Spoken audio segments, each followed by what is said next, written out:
I always enjoyed staying at my friend Smith's house. It was an old, cozy place, and Smith's family was always so welcoming. One weekend, I was invited to stay over and was given the guest bedroom, a quaint, old-fashioned room with a large canopy bed. On my first night there, I felt oddly restless as I lay in bed. The wind howled outside, causing the trees to cast unsettling shadows on the walls. As I tried to fall asleep, I heard soft footsteps outside my door. Assuming it was Smith or his parents, I ignored it. But the footsteps grew louder and stopped right outside my door. I held my breath, listening intently as the door slowly creaked open, but no one was there. Unease settled over me, and I closed the door, telling myself it was just the wind. The next day, I mentioned the footsteps to Smith, who laughed it off, saying the house was old and creaky, and I'd get used to it. But I couldn't shake the feeling that something wasn't right. That night, I lay in bed, unable to sleep, as the footsteps returned, this time accompanied by a faint, eerie humming. My heart pounded as I sat up, listening as the footsteps and humming moved closer, stopping at my door. The door creaked open again and I saw a shadowy figure standing in the doorway. I blinked, and it was gone. I rushed to close the door, but the humming continued, seemingly coming from inside the room. Terrified, I spent the rest of the night with the lights on, watching the door. The next morning, Smith noticed my pale face and tired eyes and asked if I was okay. I nodded, not wanting to sound paranoid. That night, I was determined to figure out what was happening. I set up my phone to record, hoping to catch something on video. As I lay in bed, the footsteps and humming began again. I watched in horror as the door creaked open and a ghostly figure of a woman stepped into the room.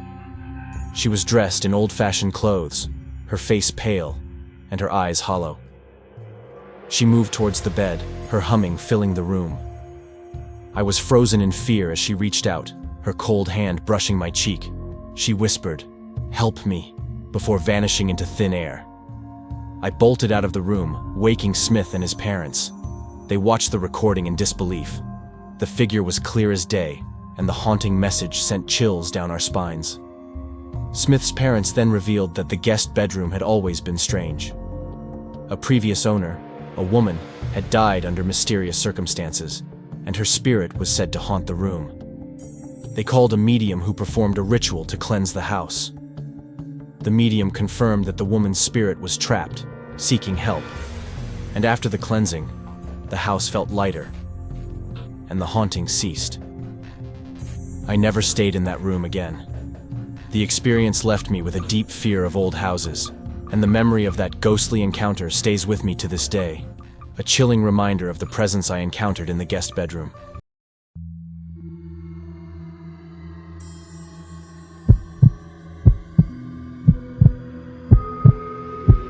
The old Victorian house had been in my family for generations, a sprawling estate filled with echoes of the past.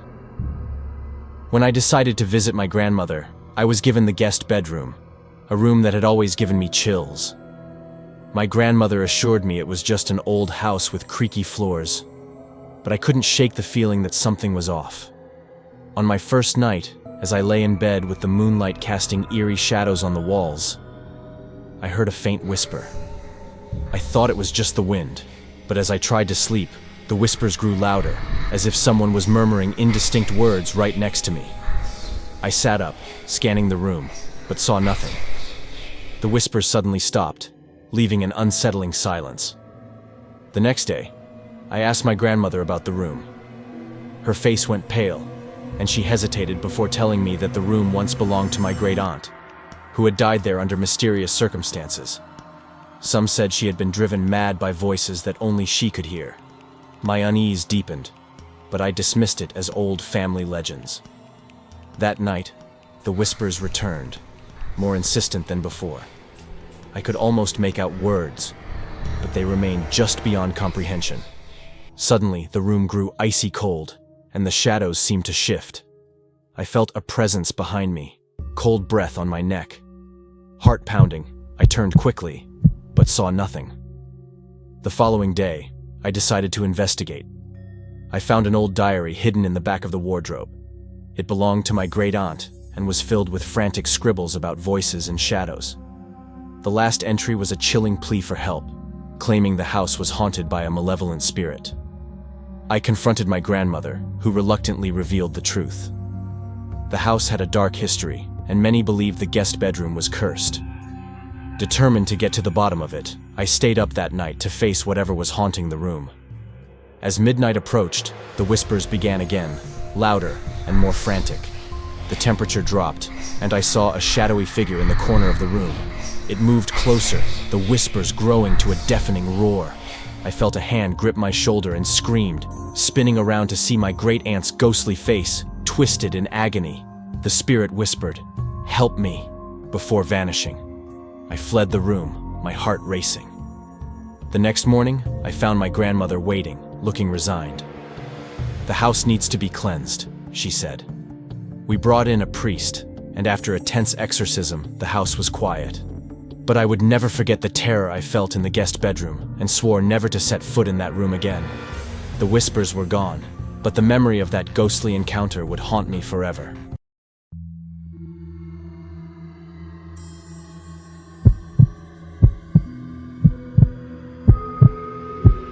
When my family bought the old farmhouse on the outskirts of town, I was excited about the change of scenery.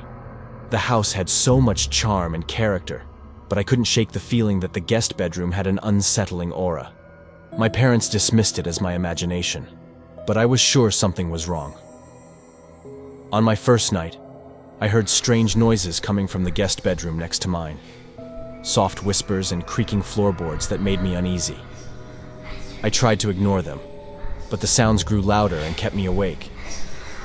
The next day, I told my parents about the noises, but they laughed it off, attributing it to the house settling. Determined to find out more, I decided to investigate the room myself. I spent the day exploring it and found nothing out of the ordinary. But that night, the noises returned, even louder than before. I lay in bed, listening as the whispers turned into murmured conversations, as if multiple people were present. Summoning my courage, I opened the door, and the voices stopped abruptly. The room was empty, but the air felt thick and oppressive. Over the following nights, the disturbances escalated. I heard footsteps, laughter, and even crying. One night I saw a figure at the foot of my bed. A young girl dressed in old-fashioned clothes, her eyes wide with fear. I blinked, and the figure was gone. Terrified, I told my parents again, but they remained skeptical. Desperate for answers, I researched the house's history and discovered that it had once belonged to a family who had vanished mysteriously. The guest bedroom had been the children's room, and their disappearance had never been solved. Determined to uncover the truth, I spent a night in the guest bedroom, bringing a flashlight and a camera to capture any evidence. As the night progressed, the familiar noises began again, but this time they were accompanied by a chilling cold. The temperature dropped, and I saw my breath fog up in the air. The whispers grew louder, and I felt a presence behind me. When I turned around, the young girl was there again, her eyes pleading. She pointed to a spot on the floor before disappearing. With trembling hands, I checked the spot she had indicated and pried up a floorboard to reveal a hidden compartment. Inside, I found a diary belonging to the family's daughter. The diary detailed strange occurrences leading up to the family's disappearance, with the last entry being a desperate plea for help, mentioning a malevolent spirit haunting the house. I showed the diary to my parents, and they finally believed me. They contacted a paranormal investigator, who confirmed the presence of a restless spirit. A cleansing ritual was performed, and the house was finally at peace. Although the farmhouse was quiet afterward, I never forgot the terror I experienced in the guest bedroom. The memory of the young girl's ghostly figure and the haunting whispers left a lasting impression, a chilling reminder of my encounter with the restless spirits of the past.